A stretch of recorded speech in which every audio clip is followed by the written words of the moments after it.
In your health news this afternoon, should the unthinkable happen, a shooting or some other type of traumatic event, maybe at your place of work or play or school or worship, what have you, it's important to understand how to be proactive until those first responders can arrive.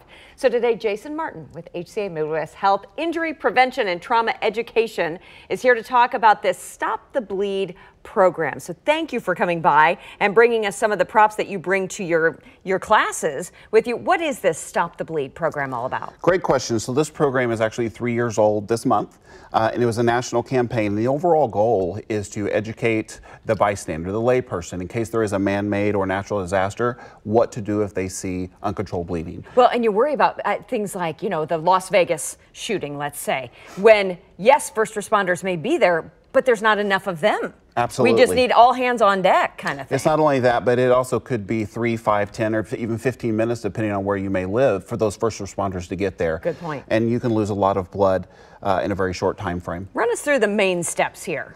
The main thing that we always want people to take away from our programs is 99% of the time, good old-fashioned direct pressure is going to control the bleeding that you'll ever encounter. And so you're always going to start with that. Okay. But once you see that direct pressure is not going to be enough, then don't be afraid to use the tourniquet and apply that above the wound and tighten it as tight as you can to control that bleeding. Now you have a tourniquet here, but Yes, you're saying use what you have. And sometimes you don't have a tourniquet, and we always encourage people to have kits and things like that. But you can use devices like a belt. We often see that, and you saw that in Las Vegas. Or even just a T-shirt or something. As long as it's at least 2 inches in width, okay, you can apply that above the wound where the bleeding is coming from, and just do the best you can to tighten it or even slow the bleeding down. And I've been to one of your classes, actually, and packing that wound is one of the first things you go through.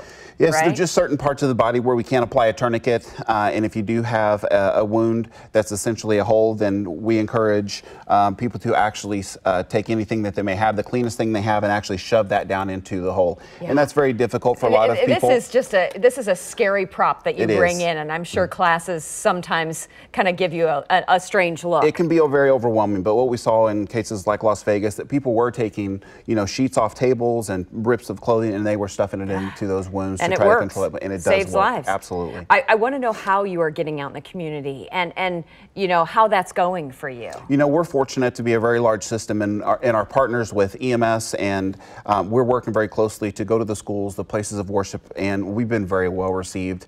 Everyone that wants this information and knowledge and how to control bleeding to ultimately save a life. These little kits, like this little tourniquet kit you have here that you've brought in, where are you hoping?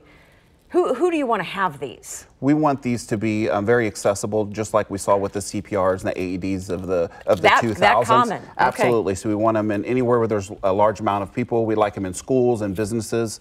So we really want them very easily accessible in case something does happen. Yeah, boy, we hate to think about it, but we're glad that you're thinking in advance for us, Jason. Thank you so much for stopping by. For more from HCA Midwest Health, for more on how to find this Stop the Bleed program, go to kctv5.com/HCA Midwest.